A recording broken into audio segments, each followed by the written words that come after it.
দুর্লভ প্রজাতির কালো গলার সারস বাস করছে মানুষের সাথে। তাদের স্বর্গীয় মালভূমি দক্ষিণ পশ্চিম চীনের সিচাং স্বায়ত্তশাসিত অঞ্চল। স্থানীয় বাসিন্দাদের সাথে বাস করতে গিয়ে কোনো সমস্যা হয় না এদের। গেল কয়েক বছর ধরে স্থানীয় কর্তৃপক্ষের পরিবেশগত সংরক্ষণ প্রচেষ্টা এবং স্থানীয়দের যত্নের ফলেই নিশ্চিত করা সম্ভব হয়েছে এমন সহাবস্থান। প্রতি শরতে শিগাৎসে শহরের চিয়ান্দা গ্রাম কিছু বিশেষ অতিথিকে স্বাগত জানায়।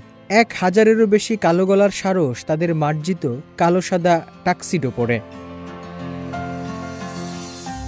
চিয়ান্দা হচ্ছে তাদের স্পেশাল শীতের জায়গা, যেখানে তাদের দেখাশোনা করে 75 বছর বয়সী তেনচিন।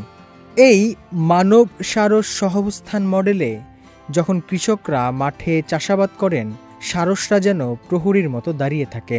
আবার গবাদি পশুরা যখন চড়ে বেড়ায়, তখন সারসরা নাচে। সূর্যাস্তের সোনালি আলোয় গ্রামের চিমনিগুলো থেকে ধোঁয়া উঠতে থাকে সারসদের ডাকের সুরে সুর মিলিয়ে, যেন মানুষ আর পাখির মাঝে চিরন্তন এক বন্ধনের উদযাপন। প্রতি বছর যখন শীতকাল শেষ হয় এবং সারসরা চিয়ান্দা ছেড়ে যাওয়ার প্রস্তুতি নেয়, তখন তেনচিনের মনে হয় যেন তিনি তার প্রিয় পোষা প্রাণীগুলোর সঙ্গে বিদায় নিতে রাজি নন। ওরা আবার ছাংথাং মালভূমির উদ্দেশ্যে রওনা হচ্ছে।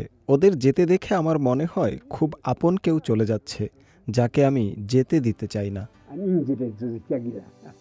কালো গলার সারসকে বলা হয় পান্ডা পাখি।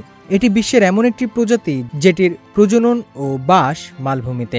তারা মূলত জলাভূমি, হ্রদ এবং প্লাবনভূমিতে বাস করে, যেটি সমুদ্র পৃষ্ঠ থেকে 2500 থেকে 5000 মিটার উচ্চতায়। চীনে কালো গলার সারস প্রধানত ছিংহাই সিচাং মালভূমি এবং ইউন্নানের কুইচৌ মালভূমি জুড়ে ছড়িয়ে ছিটিয়ে আছে। তাদের খাদ্যের মধ্যে রয়েছে গাছের পাতা, রাইজোম এবং শৈবাল। কালো গলার সারসদের উপস্থিতি পাহাড়ি জলাভূমির পরিবেশ বান্ধব ইকোসিস্টেমের একটি শক্তিশালী সূচক হিসেবে ধরা হয়।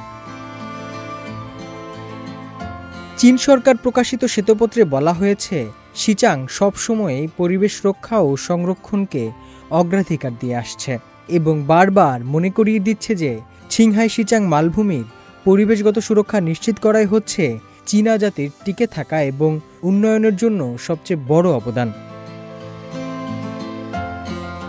শ্বেতপত্র অনুযায়ী এই অঞ্চল আধুনিকায়নের পথ চলায় মানুষ ও প্রকৃতির মধ্যে সামঞ্জস্য বজায় রাখার ব্যাপারে প্রতিশ্রুতিবদ্ধ। একই সঙ্গে ছিংহাই সিচাং মালভূমিতে পরিবেশ সংরক্ষণ ব্যবস্থা উন্নত করা এবং জীববৈচিত্র্য রক্ষার দিকেও নিরলসভাবে কাজ চলছে। সিচাংয়ে বর্তমানে বিভিন্ন প্রকারের 47টি প্রাকৃতিক সংরক্ষিত এলাকা গড়ে তোলা হয়েছে, যা 4,12,200 বর্গ কিলোমিটার এলাকা জুড়ে বিস্তৃত। স্থলভাগের বন্যপ্রাণীদের দ্বিতীয় জরিপ অনুযায়ী এখানে রয়েছে 1072 প্রজাতির স্থল ও বন্য মেরুদণ্ডী প্রাণী এবং 2046টি বন্যপ্রাণী, যা রাষ্ট্রীয়ভাবে বিশেষ সুরক্ষার অধীনে রয়েছে। হোসনে মোবারক সৌরভ, সিএমজি বাংলা।